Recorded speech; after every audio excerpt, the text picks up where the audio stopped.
This is the Kpopcast. I'm your K-pop DJ, DJ PLo, and I'm joined by our East Coast producer, Ariana, in the building. Hello, I'm here. Not exactly in your building, but I'm here. And today we'll be talking about Apink's Eung Eung, or percent, letting you know if this song is Taebak or not. But first, let's discuss our hit replays.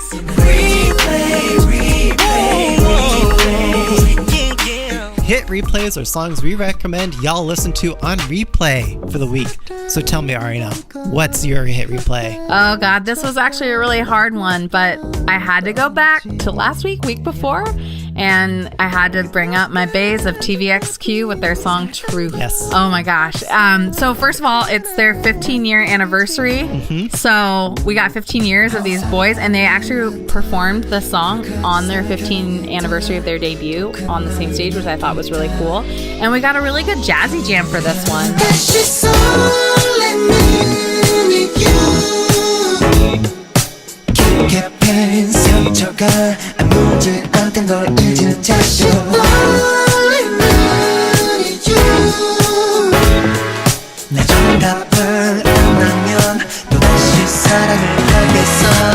I like to describe this song as being as smooth as the boys' choreo is in the video.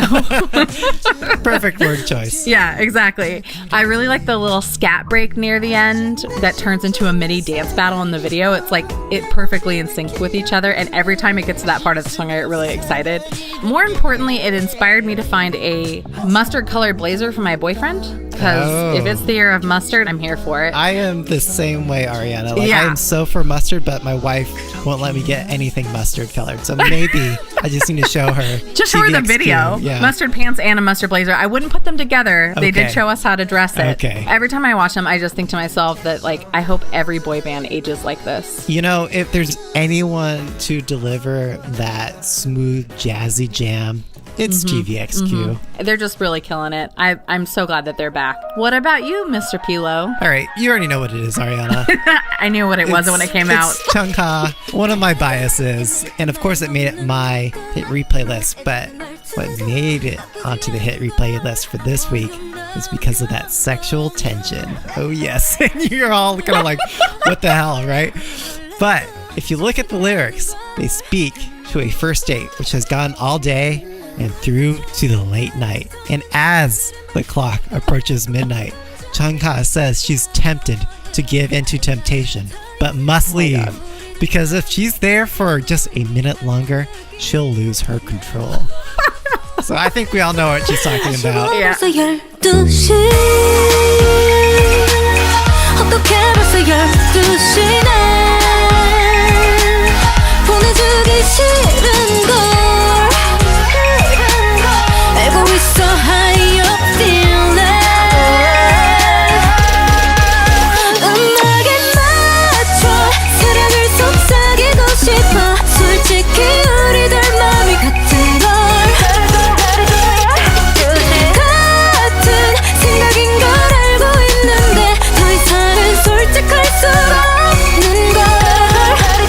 She doesn't want to give it up too easily. She wants to, make sure that she stays wanted. I just like this idea that you have this full story about this that I imagine you dream about sometimes too. Maybe, but I honestly believe in this tension, and you hear it in the song so well, especially in the chorus. I also want to say, it reminds me of another collab piece that we have seen before, Wow Thing starring Soyeon and a few other girls.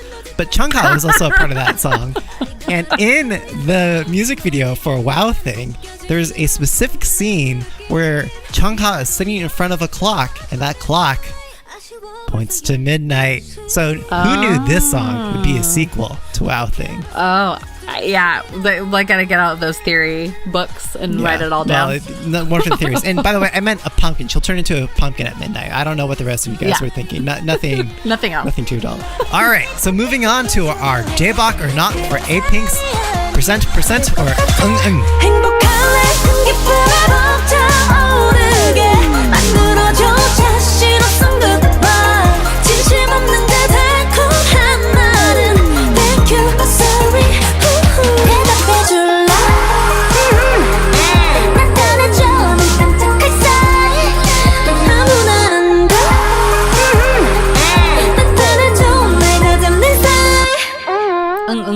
I actually haven't been able to say it correctly, I think. Yeah, like, I got to be the first to confess that we're very likely mispronouncing it on this episode. Yeah. So I apologize to all you actual Korean speakers. Well, and I don't want to do it like the girls do it in the video because it's very cute and sexy, and I feel like I can't do that. It's like, and I was like, oh no, I can't. That sounds very different. It was a really good thing that everybody knew what it was ahead of time, because I when I looked at this video, I was like, percent, what the hell does that mean? Like, what's happening here? I thought somebody was messing with me, and I was like, did they just, when you type something up and it comes up incorrectly when you upload it to something? I assumed it was that. No. Everything is by design, Ariana. Yeah, I was wrong. So on that, yes, tell us what they mean. You know better about what the percent means. You tell me exactly what's going on with those. So TLDR on that percent. And what that means, it's the character for percent. If you just shift them 90 degrees to the right, like even 45, you have a circle, or 45, sure. Yeah. Like 45 degrees to the right, you have like a circle, a bracket, and then a circle below. And that's the Korean Hangul character, which translates to yes or okay in English. So it means like yes or and it's pronounced Eung Eung. So the use of Eung Eung, the character, turned sideways as percentages shown in the music video. Yeah, so you told me that, and then I waited for DK to drop their explained so I could understand more about what that would mean. Basically, they were talking about how the girls were saying that the percentage was like a new meaning for them as a group, and that instead of having like a 1 through 100%, by defining themselves as a percent, they're like defining themselves as limitless in their ideal type or destiny. And I thought that was really cool. And that's so appropriate for where they are right now, because they've gone through so many different concept changes. Yeah. It's like, we're no longer Aegyo. We are limitless. Yeah. And the thing is they're saying we can always go back. We can always do things where we no longer have a specific concept that you guys are going to expect from us. We're not going to be able to do anything. Yeah. Well, and then I thought it was cute that they also are hoping that they're in chats, people are going to start using the percentage to refer to And I thought that was such good business sense, right? Yeah. Because anytime you see that in a chat, you're going to want to go listen to the song. So it's such a great tie into it. But the title says so much. And then like diving into the lyrics, these lyrics are awesome. The song is such a positive message especially for women. A lot of what it's about is we should not just date anyone, and you should really make sure you're choosing someone you deserve. Don't just date to date. Find somebody that you want to be with. I found in the Billboard article about this. Oh, is it Tamar's Billboard article? Yeah, Tamar Herman. She actually linked to Yonap, which is, I guess, a news program. I don't know. But basically, Namju from the band said, the lyrics in I'm So Sick finally declared an end to an estranged lover. And in percent, the lyrics say, I have been there and I will not give in to loneliness until I find the right man I want. And I thought, wow, what a statement. It's really rare that you find a song that says, I find strength in loneliness because it's better than settling. Oh, yeah. We got that earlier this year with Ariana Grande's Thank You Next. So where does this take that? It's saying I would rather find myself and find what I want than move on to something that I don't deserve. Yeah, it's about getting what you deserve, It's not settling for, this dude is available. It's like, I don't know if you've been there, Ariana, where sometimes you're with a friend and you think to yourself oh God, she could have done better. I think that about a lot of them. This is an empowering message, it's against the stereotypical Korean patriarchy, and it brings strength. And it's so interesting that this comes from Apink, who, when I think of Apink and their legacy, so much of that has been defined by Aegyo. I think Aegyo, by its very nature, sort of empowers the watcher rather than the girls themselves, if that makes sense. Yes. Because they're kind of Aegyo means I'm innocent. I'm cute. Yes, and I'm here to be saved, right? And because I don't know any better, and I'm ditzy, whatever. So for that to be completely different meaning, now this Apink 2.0, I think is great. Well, and I think that they're still cute. You know what I mean? Oh, like that's this true. This is not a super sexy concept. This is something different. This is sensual for sure. There's something sensual about how they're dancing, what they wear, how they look, but they're all still. And if you notice, all of them are, for the most part, in their own rooms, doing their own thing. And that's what we see in a lot of Aegyo videos, is girls being by themselves in their cute room. And in this way, they're there, but they're also like trying to figure themselves out. Sure. You know, there's something else a little bit deeper. Yeah, and I'm glad you brought that up. It's like Apink in interviews, for them talking about themselves, they say that they have an innocent but confident charisma, right? So they have that innocent charisma that allows them to be both cute, you know, that innocence that you get with a lot of cuteness, but confident at the same time. And it's that innocent confidence that what's really different about Apink. Sure, we saw a big difference in I'm So Sick, but even more so in this version, it's that confidence that I see coming out. Not that Apink was ever unconfident in their Aegyo days, but there's a couple members that perfectly embody that spirit of innocent confidence. I'm specifically referring to Eunji and Naeun, who totally bring that home with the looks that they give the camera. They look at the camera and they pass looks that say, "Hey boy, I'm in control." And it's like, I'm not going to go with you just because I'm lonely or because I'm single and I need a boy. It's like, I'm not going to settle. And I'm in control of what I get to do next. Well, and then that goes into what's actually happening in the video, right? Throughout the video, the girls are in their rooms. You don't really know, like, are they self-reflecting? What are they doing? But you see them all holding items. Yes, so many items. And it's like they're collecting all these items. And I thought DK TV did a really good job explaining in their Explain series that each one ties into something that would be ideal in a relationship. So it's not just a hand because it's some guy's hand, it's a hand to hold, right? The blood bag is being warm-blooded. The croissant, he said in the video. The croissant seemed to be the most non sequitur out of all of them. Yeah, because right. There's like senses and parts of a body. What are you going to do with that? But to me, like he said in the video, it's like, oh, she wants to go to a cafe. I was like, no, she wants a guy who has a healthy appetite. Like that's what I want. Like I want to go out and eat. Like, but you know what I mean? Each one is like representing for like what is ideal in a relationship, not just what's ideal in a person, but what's ideal for somebody to have in a relationship. Yeah, and represented in a person. It kind of reminds me of Taeyong's like eyes, nose, ears, lips. Like we're going to be like all the parts and qualities. Well, for the longest time I couldn't figure out what that circle was, and I was like, oh, it's an eye inside. Oh, and then I just kept going. I still don't know what one of those items was. I couldn't figure out what it was at all. Bedazzled ear, or the bedazzled ear. I figured out it was like a circular thing that had a circle on top. I don't know what it is. I never saw anybody else talk about it, so maybe it didn't matter. Maybe just a backdrop. I don't know. Yeah. And then basically the idea is once they've picked their item, they hand it into this like window in their room or this little section in their room. And then on the other end, Eunji and Chorang pick them up, put them into this pink liquid and use alchemy to bring all the items together. And it makes one perfect heart, which they put on a suit, which turns into, I guess, a man one day. Or their ideal man, right? Like they've chosen their perfect qualities. And it's that. And they did it together as a group. Through the laws of equivalent exchange, they've... No. Yeah. Throughout all these sets, it was so pink. Yeah, it's so pink. And I mean this in the best way possible, but through the color contrasts and the pink polish throughout, it almost reminds me of Red Velvet or an EXID music video, which is so ironic because this group is literally called Apink. Yeah. So well, and for me, it reminded me actually of Blackpink's Whistle. There was so much pink in that video, but also there's the way they transition things where they would take a camera and go from top to bottom and then it sink into another scene, and then they would do like another scene would open up into another scene, and I thought like, wow, that reminds me so much of Whistle.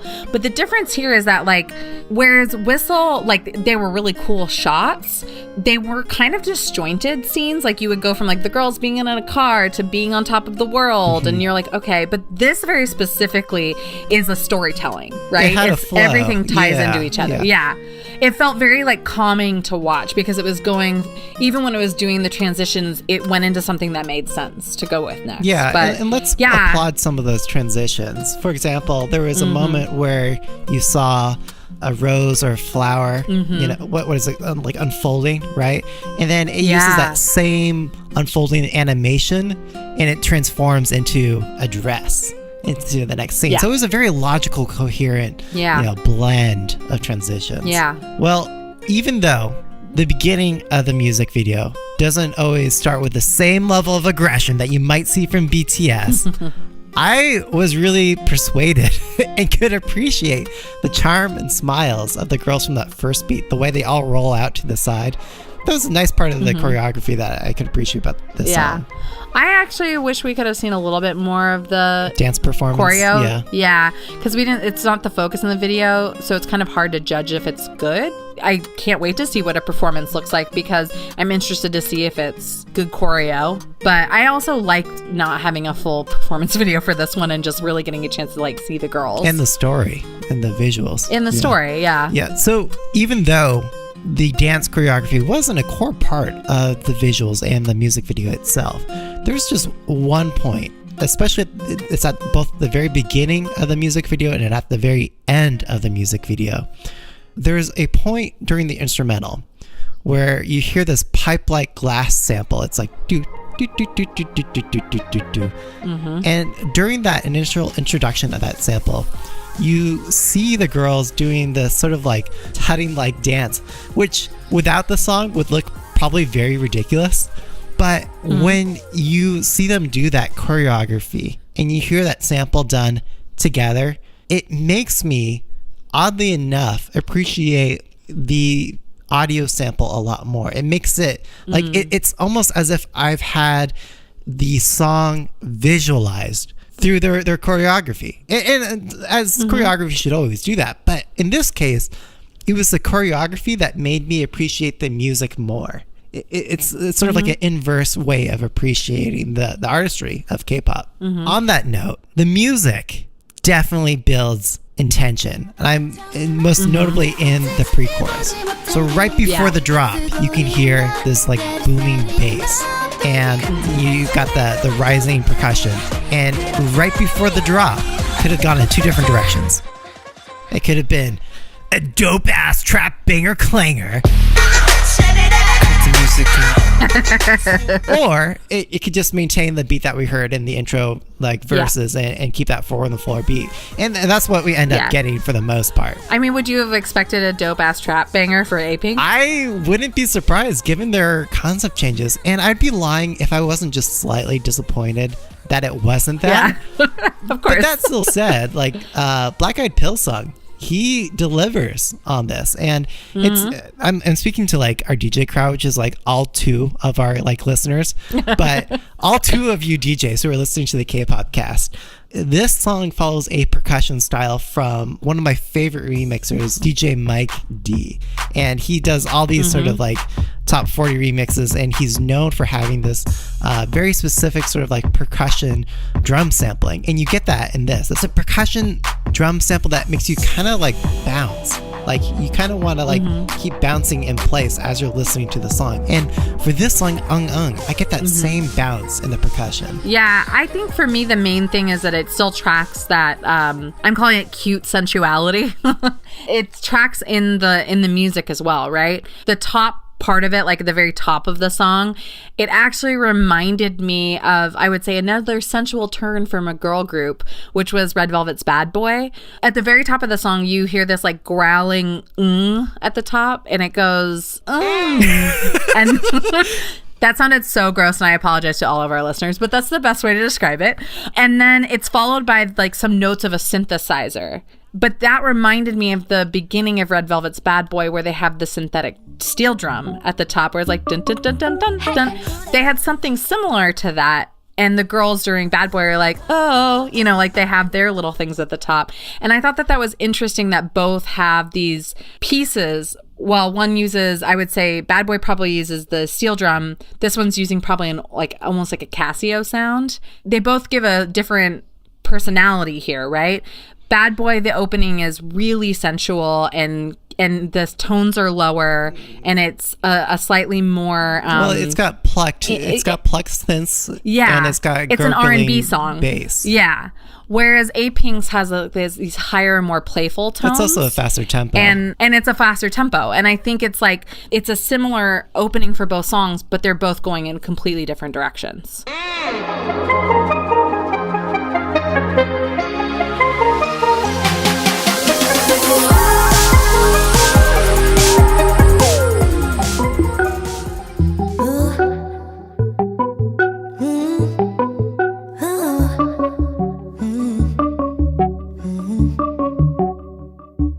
You know, one's an innocent charisma, one is a sexy R&B. One is smooth and velvet. This is exactly confident charm, innocent charisma. Yeah. I wonder if we can pick if velvet's like a type of fabric, if we could pick a fabric that goes for innocent charm. Is there one? Like fleece? Does fleece work? I am not thinking of safe for work fabrics as you ask that question. But okay, yeah, we should stop that part. I also just think it tracks also with the vocals here. We have they're a little bit breathier, a little bit quieter and light, whereas I feel like in I'm So Sick they were a lot stronger, and so you know that they have those vocals, right? You know they have really, really strong vocals, and we see pieces of it in the song, but they hold back just a little bit to make it a little flirtatious. And so I was saying I was trying to describe it to my boyfriend, and he was like, well, it's not aggressive, it's inviting. Yeah, right, it's this inviting, like, come here, come hither. And again, and I'm sorry, just keep harping on this, innocent charm. yes, but in a way that they're still in control. The girl gets to decide what that move is going to be. I will say that for me, though, the one thing this song is really missing is a catchy chorus. I felt personally like I'm So Sick has that earworm quality. I sing that I know we're going to disagree on this. Yeah. I know. This has got to be the hill I die on. Every time I listen to this song, right now I'm thinking about it, but every time I listen to this song, 5 minutes later, I have I'm So Sick stuck in my head for hours afterwards. And I feel like there's it's got to be just where it hits for me, because this one is just, I can't remember it 5 minutes later. Well then, you're not wrong in that the chorus for Eung Eung is B+ territory. In terms of overall catchiness of chorus, not completely there. However, it's that sample, and I think you were referring to it as a Casio synth for that sample, the sample that's on loop throughout. Yes, it's just the melodic nature of that sample. And this goes to show our differences. You're the DJ, I'm the singer. Okay. And so I'm So Sick has that singing catchiness.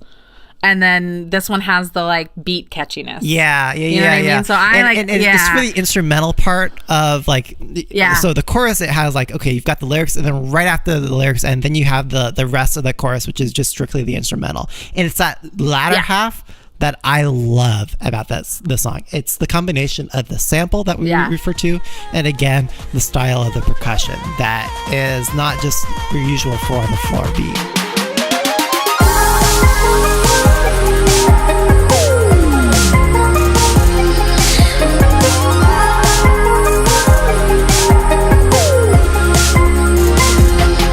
Yeah, it really is, and it tends to be the way I go for most things. I'm if I can't sing the chorus, I tend to lose. I'll forget about it faster. I do think that this one will stick a little bit more, just because I think it's the video is phenomenal, but also just because I think there is a little bit of excitement in the song, and it's something different. But yeah, I'm So Sick is still my jam, and I was not on that episode that we did, and I was yelling at while I was listening. I was like, no, you guys don't get it. Earlier you mentioned that there was two ungs, right? There was the sensual sound, but there was other times in this song where they played off of the natural melody anyone would have when just saying in conversation. So when you say it, it has a very simple dip, right? In the melodic nature of just saying it in conversation. And Black Eyed Peas song took that, and you can hear it. It's usually right at the end of the chorus. I think the strongest example is when you go right to the very end of the song, and it's for that drop, and like the music stops. You hear them go, and that's what echoes and reverberates out. And like it's all built off of that phrase, which is the central core to this song and concept overall. Yeah, I do think that that's going to be the part that sticks with me the most is like it's just, and they all do it differently. And I think that's really cool that they each got like their own little take on that sound. Yeah. So let's turn it over to our Apink Panda. It's Jacques, freelance writer for K-pop, a number of other different places. He's also great on Twitter. Be sure to follow him at Arcady Blog on Twitter. So he had two things to say. On the concept, Jack rated the concept of 5. He said, Apink have always had gorgeous styling and music videos, but this is their best yet. They've really matured in their image in an organic way, and they totally pull it off perfectly. Their new concept is artistic and a little quirky like Red Velvet, but super feminine and chic like Kara. I can't think of another girl group who has successfully changed their sound and image this late in their career with as much success as Apink has. Yeah. Completely agreed with him there. On the music, Jacques also said he rated it a 4, and he said, my favorite song last year was April's Oh My Mistake with its addictive 80s synths, and now I've got Percent or Eung Eung for 2019. Despite the retro synths, the rest of the song is modern and chic. The cute Eung Eung on the chorus is a really fun touch that makes the song pop. And he pops in all caps. I also love the song's melancholy vibe, like tears in the dance floor. Oh man, melancholy. That's another part of the song. Yeah, they say melancholy a lot. Yeah. Yeah. I really like it because that's where they're talking about I'd rather be in my melancholy state than settle. Be to settle. Because then you're just going to be melancholy in a relationship. Yeah. You know? True that. I always like the word melancholy because melancholy really isn't sad to me. It's more like living in... I guess the best term is living in truth in a lot of ways because like you have a touch of sadness, but you also get the other side of it a little bit. Yeah. I love that they use the term melancholy throughout this song. And to quote Apink, this is a song about a woman who's gone through multiple love and breakups. It is this woman who is able to quote unquote recognize real, which I think is probably a Korean thing that doesn't completely trans over to English exactly, but it's like you've been through it before. And you know, and it's like that's not a path, that's not a reality.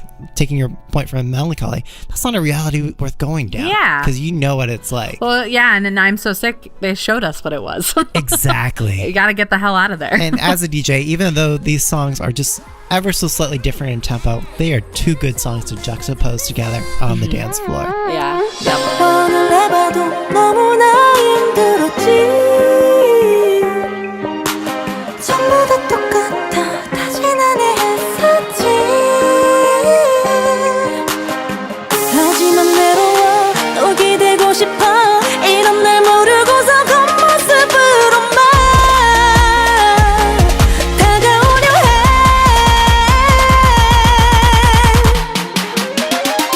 So it's that time. You heard Jacques' scores. He gave it a 5 on the concept, 4 on the audio. How would you rate it, Ariana? I'm actually going to go with a solid 4.5 on this one. I legitimately love this video and love this concept a lot. Not a lot bad to say about it. So how about you, PLo? It's a 4 on the concept for sure, for all the reasons we've described so far. And 100% with Jacques. Yes. This is like the perfect transformation of a group in style change, and they pull it off perfectly. And to quickly cover off on the audio, it is also a 4 for the beat. It is catchy AF. It is like hella daebak. Like it completely passes the bop threshold. Like there's a threshold for a bop, and it is well past it. I'm gonna be a pain, and I'm gonna actually go for a 3 on this one. Now that's not bad. I don't think that's a bad score. I just think that this is room for improvement. I made the mistake last year of rating Look from Got7 super low. And it became one of my favorite songs last year. So I think that this one might grow on me. I'm still rating it against I'm So Sick, and I like that song better. All right, Ariana. We've discussed the meaning, the message, the concept, the choreography, the music, and other musings about the song. Is this song Taebak or not? Yeah, it's Taebak for me. Yeah, I think it's definitely great. Taebak for me. And of course, resident Apink Panda JACQUES said, quote, "Of course it's Taebak. It's the perfect follow-up to I'm So Sick, and I'm so glad Apink are getting new fans thanks to their new concept." Totally agree.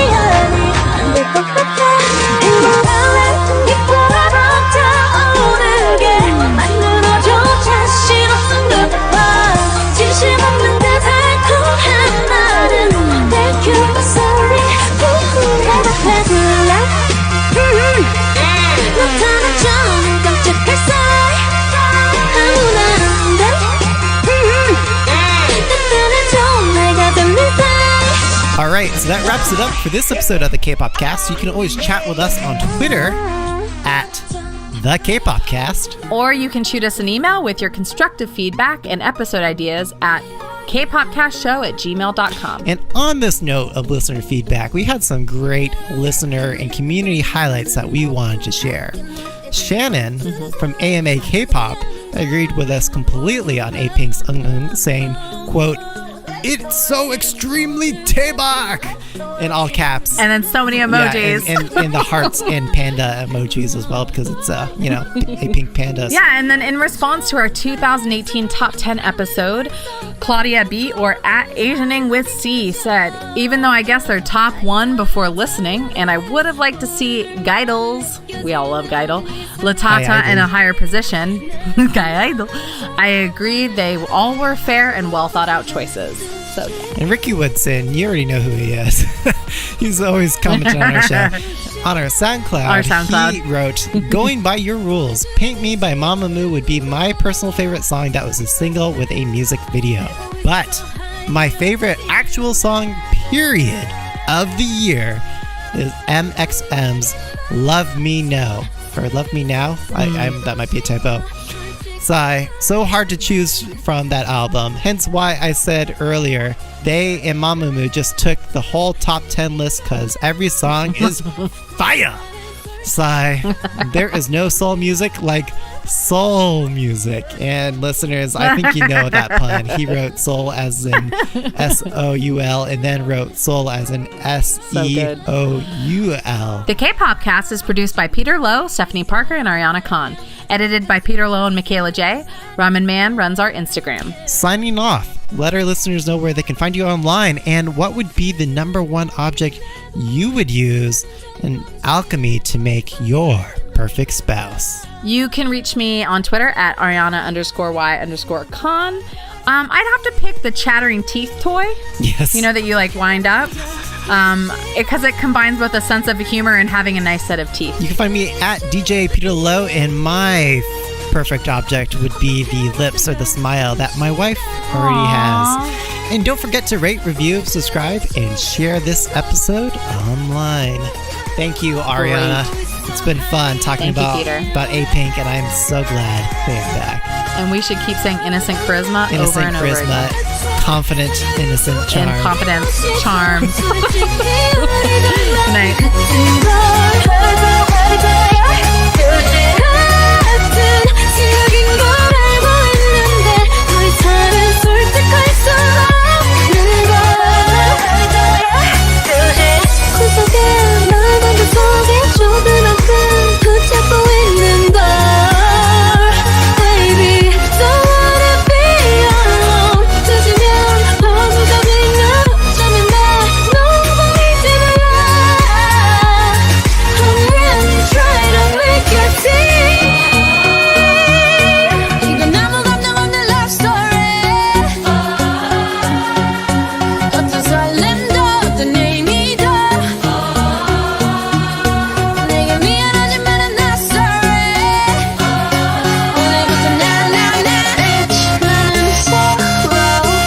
지워 벌써 12시